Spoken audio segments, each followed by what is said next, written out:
राधे राधे, हरे कृष्णा, श्री हरिदास। तो आज हम जानेंगे कि लड्डू गोपाल को दिन में कितनी बार भोग लगाना चाहिए। आज के इस दौर में हमारे हिंदू धर्म में लगभग सभी घरों में लड्डू गोपाल की सेवा की जाती है और सब लोग बड़े ही लाड प्यार से लड्डू गोपाल की सेवा करते हैं। लड्डू गोपाल का ध्यान ठीक उसी तरह रखा जाता है जिस तरह आप एक छोटे बच्चे का ध्यान रखते हैं। तो अब मैं आपको बताती हूँ कि लड्डू गोपाल को भोग हमें कितनी बार लगाना चाहिए। तो देखो, भोग हमें दिन में कम से कम 4 बार लगाना चाहिए।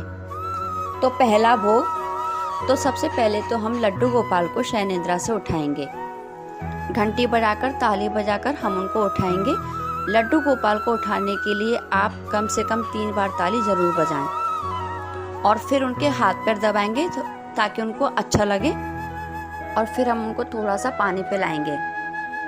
लड्डू गोपाल को हमें तुरंत उठाते ही नहीं नहलाना है। कुछ लोग क्या करते हैं कि उनको जैसे ही शयन निद्रा से उठाते हैं तो वो उनको तुरंत ही नहला देते हैं, लेकिन ऐसा नहीं करना है। देखिए, ये तो साइंस भी हमसे कहती है कि जब हम सोकर उठते हैं तो उस समय हमारा माइंड भी सोया हुआ होता है, तो 5-10 मिनट हमारे माइंड को जागने में लगती हैं। जिस तरह से आप भी एकदम से बिस्तर में से उठते ही नहीं नहाते होंगे ना, तो ऐसे ही आप लड्डू गोपाल को समझिए।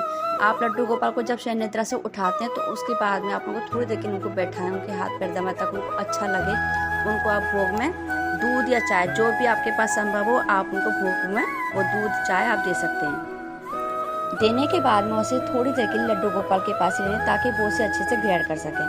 और उसके बाद में आप उसे उठा लीजिए, उसे आप खुद ग्रहण कीजिए और परिवार में भी अपने सबको दीजिए। और उसके बाद में लड्डू गोपाल को थोड़ी देर बैठे रहने दीजिए। उसके थोड़ी देर बैठे रहने के बाद में आप उनको कुछ देर बाद उनको नहलाएं। तो ये मैंने आपको अब तक का ही पहला भोग बताया, ये आपका पहला भोग हो गया। अब मैं आपको दूसरा भोग बताती हूँ, दूसरा भोग कब लगाना है। तो दूसरा भोग लगाने जब आप लड्डू गोपाल को स्नान करवाएंगे तो उनको सच्चे कपड़े पहना दें और उसके बाद में आप उनको कोई भी फल, और वैसे हमारे लड्डू गोपाल को माखन मिश्री लड्डू अति प्रिय हैं, तो आप उनको कुछ भी दे सकते हैं। जो भी आपके घर में अवेलेबल हो या फिर मौसम के हिसाब से फल जो भी आपके घर में हो वो आप दे सकते हैं लड्डू गोपाल को। तो ये हमारे लड्डू गोपाल का दूसरा भोग हो गया। जैसे मैंने पहले भी आपको बताया कि पहले भोग में जब आपने उनको शयन निद्रा से उठाया तो उनको दूध चाय दिया। दूध चाय के साथ में आप बिस्किट वगैरह भी दे सकते हैं। और दूसरे भोग में मैंने बताया माखन मिश्री या लड्डू या कोई भी फल। माखन अगर जैसे घर में नहीं हो, जैसे रोज़ नहीं आ पाता माखन, तो आप उसकी जगह पर दूध की मलाई भी ले सकते हैं। अब तीसरा भोग हमें कब लगाना है लड्डू गोपाल को वो मैं बताती हूँ।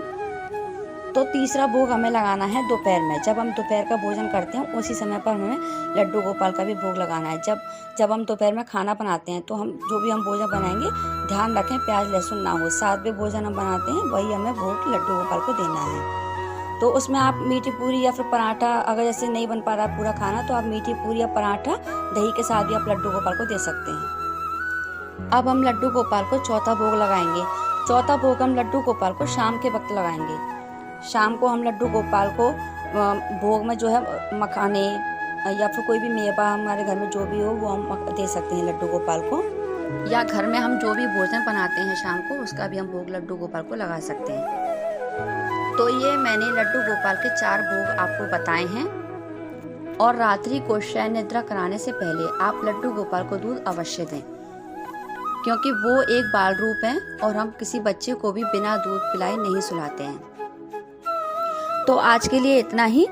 आज की मेरी जानकारी आपको कैसी लगी मुझे कमेंट में ज़रूर बताएं। मिलते हैं नेक्स्ट वीडियो में। राधे राधे।